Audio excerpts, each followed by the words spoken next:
اعوذ باللہ من الشیطان الرجیم بسم اللہ الرحمن الرحیم۔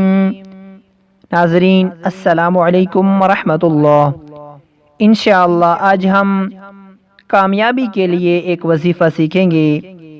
کسی بھی مقصد میں کامیابی کے لیے رات کو سوتے وقت باوضو ہو کر سورہ اخلاص قل هو اللہ احد 41 مرتبہ پڑھیں۔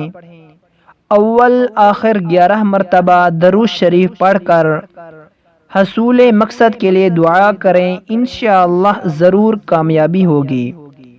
رات کو سوتے وقت باوضو ہو کر سورہ اخلاص 41 مرتبہ پڑھیں۔ اول آخر 11 مرتبہ درود شریف پڑھ کر اپنے مقصد کے حصول کے لیے دعا کریں، انشاءاللہ آپ کو کامیابی نصیب ہوگی۔